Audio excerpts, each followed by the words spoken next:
Welcome to the System Simplified podcast, where we feature top leaders who share stories on how to successfully systemize a business. Now, let's get started with the show.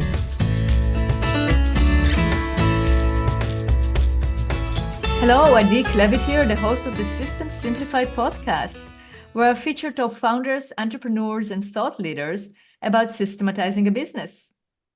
And today's episode is being brought to you by Business Success Consulting Group, where we create, document, improve, and implement processes and procedures so businesses can grow and thrive.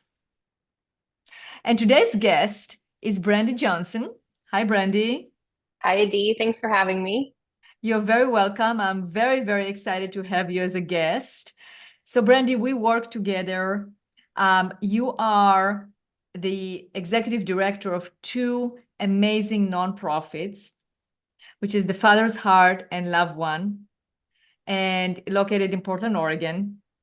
And I'm going to let you talk about those two nonprofits. But we work together. We documented your processes and procedures, and I've seen you grow those two organizations tremendously. And the work that you are doing is so incredible. So I really want our listeners to learn more about those two nonprofits. And then let's talk about how you managed to basically scale them, like starting from a very small operation to now over 50 people working for you in both organizations, and it just keeps growing. So it's definitely a very inspiring success story.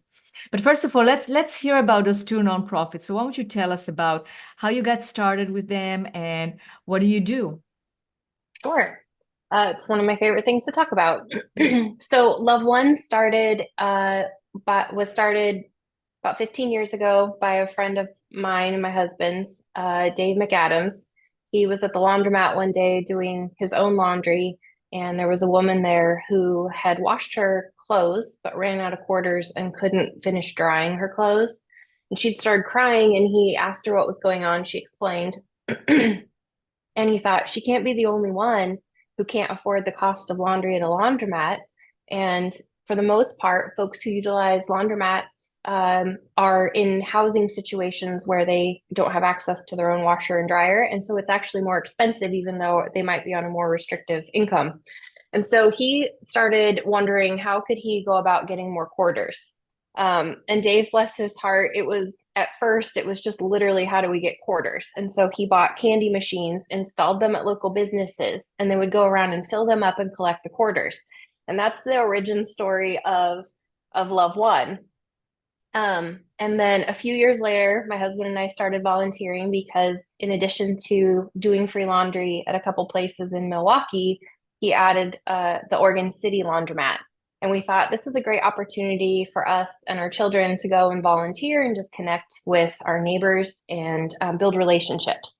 And so we started showing up and volunteering. We added hygiene supplies because folks were coming in doing their laundry and saying like, hey, do you have soap? Do you have a razor? Like, I have a job, I have to shave. Like, can you help me with this? And so we added some hygiene supplies. Fast forward a couple of years. Tom and I were running the Oregon City event. Dave was running the Milwaukee events, and Dave was diagnosed with cancer for the third time. And he asked if I would step in, take his role as executive director. And I said, sure, until we find a real one. And that was just a few months before COVID hit. And our budget at the time for our laundry services, pretty much all of the hygiene supplies and or meals at that point that were provided during our pop-up events were donations from community members, business groups, whoever was on board with supporting and seeing the need, they would send us donations. So COVID hit, and that opened up the door for funding through the state, emergency funding under COVID relief. And so we went from a $10,000 a year budget, and in 2019, we were hoping to grow that budget to $12,000 so that we could provide a few more supplies. And in 2020, we applied for a grant through OHA, and we're somewhere around $250,000, $285,000, which allowed me to go full time. It allowed us to pay one of our folks who'd been interning with us to be on staff, and another. So I think we had 3 employees at the time. 2 were part-time, and me. And after that COVID funding ran out, we were faced with, well, what now? What do we do? And the Clackamas County, under the Metro Supportive Housing Services measure, what put out some NOFOs for outreach and engagement services. And LoveOne had been working on developing an outreach team. And so we applied and received a contract, and we're able to add an outreach and engagement team, but also the county came back and said, what would it look like if you also did some housing work? And we said, we would love to do some housing work. We've been working with these folks for, 5, 6, 7 years, the same demographic, and we've never had housing resources before. So we jumped on that. Something else that developed through the pandemic was a couple of our board members work in the public schools and knew the impact of kids learning from home. It meant that they were no longer accessing the backpack buddies, food to get them through the weekend. They didn't have hot lunches at school. It was really impacting health, welfare, all of that of our students in the community.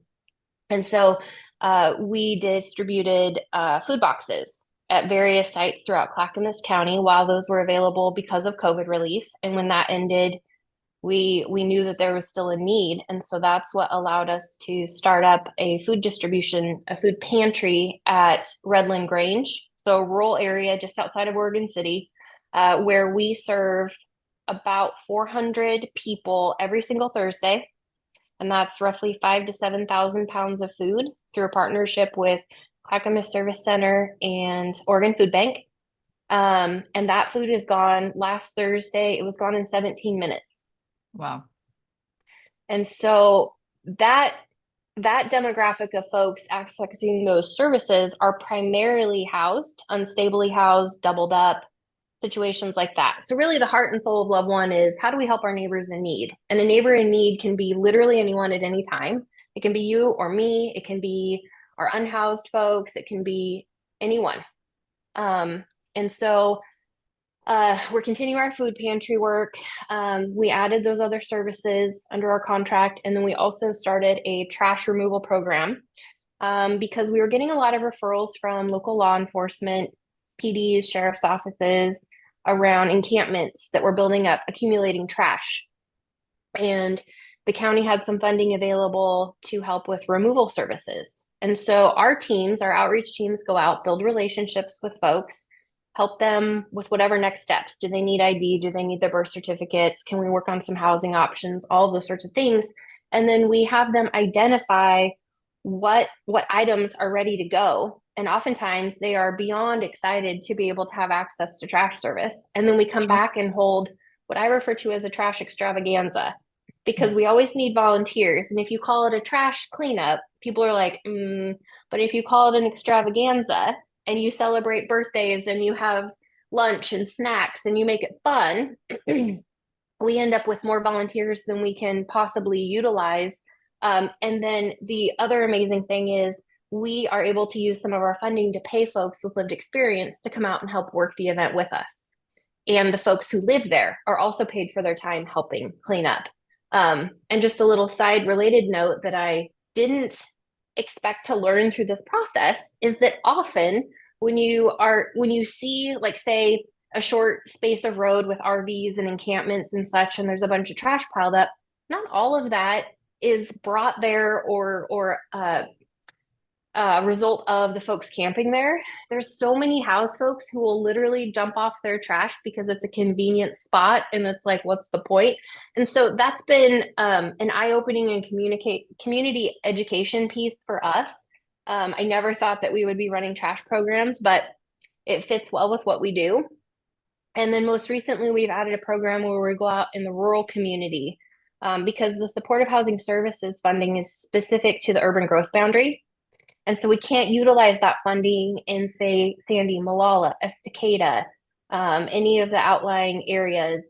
And so we have a separate source of funding through the state. It's the emergency order funding from the governor, and we're able to utilize that with our staff to go out and do outreach and partner with those local entities, the cities, the police departments, community leaders, and other folks, because for a long time, those communities have not had access to the same services. And even though our urban area, it's even limited, it's almost non-existent in the rural areas. And so that's a little bit about LoveOne. I think when we first Well, started that's working. great. I mean, first of all, it's amazing what you have done, and the fact that you're basically helping people in need every single day, and that you grew the organization from basically 2 part-time people, which I knew back then. I mean, I knew that organization, and now you're over Right. 26 people working, which is amazing. So that just speaks to your ability to be a very good executive director, which I know you decided you're going to be until somebody else better comes along. But it seems like you're stuck with that Yeah. position, Brandi, because look at what you accomplished. Yes. And Father's Heart, similar story. It was founded by a woman who was looking for her brother who was experiencing homelessness, Terry Gant, and she would go out and look for him, and she would build relationships with the folks she met along the way and meet their needs with food and hygiene and clothing. And she grew that. I think there were about the same as LoveOne, 2 to 3 staff at the time. She passed away. Her husband Marty is the board president. He's still very much involved in the day to day. And about 2 years ago, LoveOne and Father's Heart started partnering because Father's Heart runs the only day center in Clackamas County. There is another center that provides some day services, but Father's Heart is the only one open Monday through Friday, where we provide 3 meals a day, clothes, showers, hygiene, doctors. We have medical care on site, as much of the full gamut as we can provide in a small space. And so LoveOne and Father's Heart started partnering because that's an ideal spot to meet with our folks. We can collaborate on services, plans of care, that sort of thing. And then additionally, the Father's Heart is contracted with the county to operate the transitional housing program, which is 2 contracted hotel sites in Clackamas County. One is fully contracted. The other is a portion of the rooms we use, where we shelter folks. And we do case management. We help them stabilize, whatever those next steps look like for them. And then we work on housing options. And reunification of family members, including kiddos with their parents. We're running also a culturally specific program because of the need that we've seen over the last 6 to 8 months here in Clackamas County. And so the partnership has been a very natural fit for us. And over the course of the last year and a half, the staff have expanded from 2 to 3 to, about the same size as LoveOne. So collectively, we're at over 50 employees. And between the 2 orgs, we work with as many partner agencies as we possibly can. I'm a firm believer in be good at what you do, but we don't need to do everything. So who's the expert in sober housing? Who's the expert in recovery and treatment? Who's the expert in whatever it is? And we do what we do well. And then it's the collective community, right, that addresses the problem through relationships. So Absolutely. Absolutely. So, Brandi, what is your secret as the executive director? What do you see? What were the key components on actually being able to grow those two organizations to where they are today? a huge piece of it is tapping into our incredible volunteer base. Most of the folks that we employ are individuals who volunteered with us first because their heart and soul were in it and they wanted to learn more. I tell the team this constantly.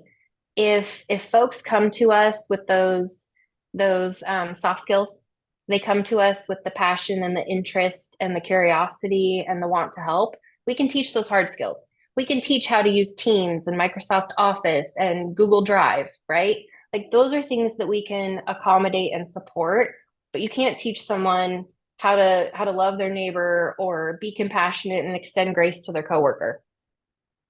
That is so true. And it's true not just for nonprofits, it also for for-profits or organizations and companies. I find it so much in terms of hearing the same thing is that you want to hire for the culture. You want to hire for people that share the same core values. You want to hire for You want to hire people that have the same purpose as you do. So you can actually, then you can train them. And that's really where the processes come in. So if you have good processes in place, where you have good procedures, where you have good understanding of how to, you can teach that. But that heart, that purpose cannot be taught. I mean, it can be reminded. You can definitely define what it is, but you have to find people that align. So that is a very good advice. What else would you give it as an advice to another, let's say, another executive director that is running a nonprofit right now and want to grow it to the same levels that you did yours? What advice would you give them? Make friends with your community partners and other executive directors and learn from them. I hardly ever make a decision by myself. I have an incredible supervisor team, leadership team, but also an outside the organization network of supporters who are very good communicators and happy to help walk me through things. So I suppose if I were to drill down to exactly what it is, it's be comfortable with knowing that you're not the expert on everything and ask the questions. Help me understand this. What can I do better? Or how did you approach this? Do you have any advice? Because oftentimes those things align so clearly, it makes the decision so much easier. And sometimes there's things I never even considered that are so valuable to learn along the way. Absolutely. That's great advice. And what gets you going? Let's say, I'm sure not all days are beautiful and wonderful. There are definitely challenges, especially, there are challenges and there are probably heartbreaks as well, because you're dealing with people that are in need, and sometimes you're trying to help and not always the help is accepted, or it's like we all have our ups and downs that come with running a business, and for sure in a nonprofit scenario with people that are experiencing stories that are basically heart-wrenching, and what keeps you going? What keeps you motivated during those times? That's a two-part answer. One is the relationships with our staff. Our day center manager, Stephanie, it's not uncommon, even when I stop by. The other day I was giving a tour there, and we had just walked through the front door. I was starting to talk about the day center and do an introduction, and there was an individual who overdosed in the bathroom. And so we quickly shifted. We called 911. We administered Narcan. We went into life-saving mode. And then the emergency responders came. They took over from there. He did survive. And then we pivoted back to our tour. And then we pivoted to it's lunchtime. Now we're going to serve everyone lunch. And so it's in those moments where I'm reminded, and Steph likes to remind me of this, is we have to have that humor and lightheartedness and just that collective ability to breathe and get through it together, because there's so much trauma that can just get piled up as we're doing this work. One minute I might be talking to HR or navigating a payroll question, and the next minute talking to the DA about quashing a warrant for, one of our participants. And a lot of that can get internalized. So having those relationships where we can just decompress and trust each other to hold that space for us, that's one of the things. But I would say another part is working smarter, not harder. And I think this is really where the processes and procedures comes in, because I might be hit with 1,000 questions a day about, well, how do we do this? What's this look like? And I cannot tell you how many times I can be like, you should look in Sweet Process. It's all documented. Here we go. So the things that we can take off our plate to be able to focus on where are we headed? How are we serving people? All of those underlying things, the more we can streamline those and make them a process that everybody understands and goes to, is a huge help. Absolutely. And I agree. I mean, those are great advice. I mean, I like the lightheartedness and, look at things in perspective and, and being able to move forward, because there are so many people that you still need to help, that you can't concentrate on the negativity or anything let you down. And I love the idea about, what you just mentioned in terms of having systems in place, right? So basically, let's pivot to that. Let's talk about that. So when we came in, you basically why did you reach out to us to begin with? Like, what was your motivation and what did you hope to achieve when you first contacted us? So originally, I think the request was around documenting our current processes and procedures, which were about this big compared to what they are right now, for not only our core team, so like our board members and our like leader volunteers, but for folks who wanted to sign up. Just even streamlining, what does an event look like? What are the expectations? Some point of reference for those sorts of things. Additionally, because I think that when we started, Father's Heart was also part of that initial process. And for both organizations hiring new employees, we needed to have all of those processes and procedures documented. So when new staff come on, they can easily refer to those things. And so really, initially, it was just that we need this, and we don't really know how to get there. And then your team guided us through, well, have you done this and this? And the entire suite process system, like we learned about the AI part of it and the suggestions. And that has probably added, I don't know, 10 or 15 additional policies and procedures that we never thought about that have come in handy many, many times. Absolutely. So what would you say was the impact of having well-documented processes and procedures on your team and on your growth? It reduces the ambiguity and the confusion. And so anytime, something I always tell our staff at our monthly staff meeting is, first, take care of yourself. Self-care, make sure that your needs are met so that you can show up for your coworker, right? And help support your coworker. And then when those things are covered, then we can show up and support our clients and our participants. But we can't show up for our clients and participants if we're not taken care of. And so anytime we're introducing a new policy or a benefit or a new process, and just by sheer results of having county contracts, sometimes the terms of those change substantially and they'll send updates. We have to have a place to document that staff know is a consistent place that will be updated and they can go to. So just reducing confusion and ambiguity and providing the information up front before it turns into a headache or a fearful thing. It just helps us do our job better, takes care of ourselves, take care of our coworker, and then we show up and can do our best work. Absolutely. What would you say was the biggest challenge in getting those processes followed by all? I think it was really just having our team take the time to familiarize themselves with the system itself. Just taking some time, clicking through, learning where things are at, it's actually a very intuitive system, but it's just slowing down. It's always a challenge to get our staff, because they lead with their hearts, to slow down and step away from the client direct service to focus on the admin piece or the policies and procedures. So that was the biggest challenge. I bet. So how did you overcome that? How did you manage to make sure that everyone is actually going to get familiar with it and they're actually being followed? So we had several meetings with our leadership team where we would spend time just going through suite process, brainstorming about what was missing, what was there, what might need to be improved. We also hired an office administrator who oversees all of that, and she does a phenomenal job. There are things that come up in conversation, and the next thing I know, I get an email and she says, I made a policy in suite process and you all can find it here, and that link gets sent out. And another is we created a more thorough onboarding process for new staff. So we have this amazing PowerPoint presentation. Everybody gets walked through all of the various things. Here's your deep dive into working for LoveOne or the Father's Heart.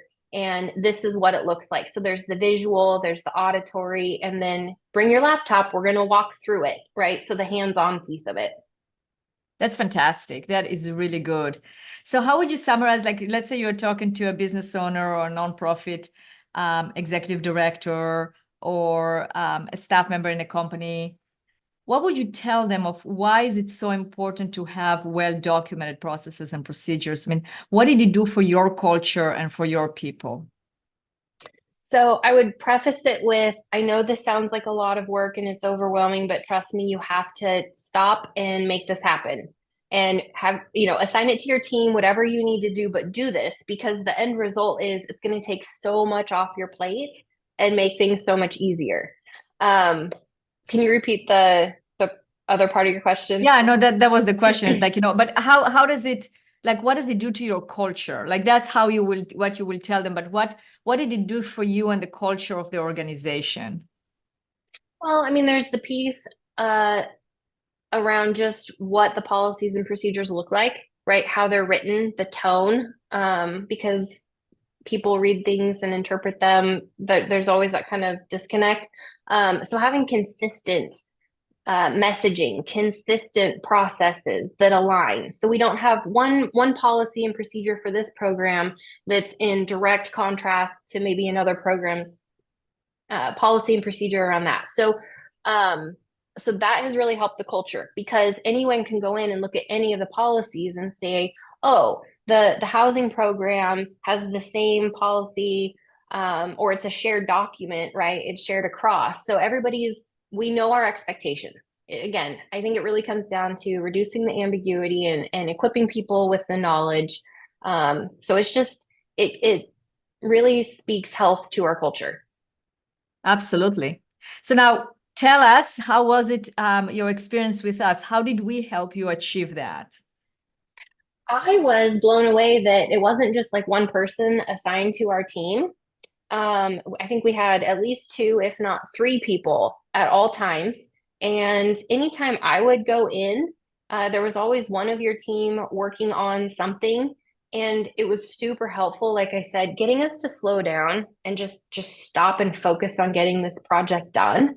Having that support, but also we're setting the next date. This is when we're meeting again, let's get these timelines and these expectations. That really helped drive us getting to the point where we're like, hey, we have a whole usable system now. That was the biggest help because if it had been a more hands-off approach, I think we would literally still be on like policy number 4. That's what I would say. And you all have been so kind and supportive. And I've also appreciated the following up and checking in. How is it going? Are you still using it? Is there more that you need? That's been a real gift as well. Thank you. Well, it was our pleasure. It was great helping you and helping the team, and you have a wonderful team. So in closing of this podcast, what is the future like? What is your vision? Oh, goodness. Well, continuing to support our staff and making sure that as we've grown so quickly, there are certain steps that we have skipped over and are going back to shore up. So really focusing on that, making sure our foundation is solid so we can continue to support our neighbors in need. And then, of course, there's always the whole, I call it a fire hose, really, because we see trends, like say the impact of fentanyl right now and the cost of fentanyl, and housing costs. Right now, what we're seeing entering into the fire hose of the system is older individuals who have been priced out of their longtime homes, moving into vehicles and needing assistance. And that is a whole different ballgame with Medicaid and Medicare and all of those pieces for us to assist with, as well as families with young kiddos. And then the other piece is the folks who have been unhoused for such a long time. We've been working really hard to house folks. I think the county, Clackamas County, had 1,065 housing vouchers to fill. And we have about 260, I think, left. So that's a lot of folks that have been housed in a very short period of time. And those folks are prioritized on a needs basis. And so some of our folks may have experienced houselessness for a very long time, but aren't yet at the acuity level that would put them priority into housing. So how we support them in the meantime in a way that hopefully will reduce some of the trauma and mental health and addiction that tends to come with being unhoused. we have those folks in the middle, and then we have the folks that we've been able to house, and they've been through so much that whole process. How do we help them retain their housing? How do we help them be successful in that? And then we have sprinkled throughout folks that their acuity level is so high that we're kind of stumped about how to address it. And so right now, one of our current projects is working with the county and some of our other partners like the DA's office and law enforcement on what does that look like? How do we address these for the community, for the individuals, and just collectively, as Clackamas County. And so that's one of the next projects we're really focused on. How do we help some of those most difficult, not most difficult, I think Bill calls it the most challenged individuals, because that's, we get those calls when folks in the community are like, somebody's laying on the sidewalk and they're clearly in a mental health crisis. And the reality is we need some more resources. So that's really what we're trying to address right now. Absolutely. That makes sense. And it's like I can totally see like how this is a really big project for the future and what you're concentrating on. So if any of our listeners that are listening right now want to get in touch with you, want to ask you more questions, or even decided they want to help, how can they contact you? One more thing really quick, sorry, before the other project is we're relocating. Our Father's Heart Day Center is a very small building in Oregon City. The Homeless Solutions Coalition purchased the Miles Fiberglass building on Main Street, which is about 40,000 square feet. So it's projected to be ready in about 2026. So there will be anchor tenants of LoveOne, Father's Heart, and a Clackamas County community health facility located in the building. And so that's also, we are absolutely planning. That's kind of the next big step for our organizations. But for the day-to-day, which is more what I'm focused on supporting the team, because I know that project's going and I know there's an incredible team heading that up. So that's two answers to that last question. And then that's a very good answer, and congratulations. That's great. That's thank you. Fantastic. We are so excited. We cannot wait. Yeah. We're bursting at the seams. For helping, our website is loveonecommunity.org. So that has information about volunteering, donating, our wish list, and ways to contact us. That's probably the best. And then we have an incredible social media team who just recently started. We have Lisa, who heads up Malala, Sandy, and Estacada social media. And then we have Irie, who is doing Oregon City and Milwaukee. So you can find our LoveOne pages on Facebook, Instagram, and TikTok. And then we have another individual, Cole, who sends out a monthly newsletter, and that is full of all of the work we've done in the month and some stories of resilience from our participants. And there's a sign up on our website if folks would like to receive our monthly newsletter in their inbox.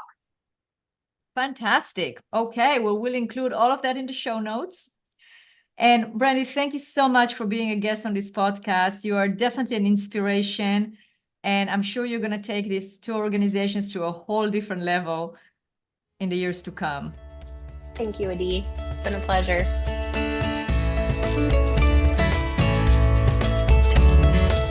Thanks for listening to the System Simplified podcast. We'll see you again next time, and be sure to click subscribe to get future episodes.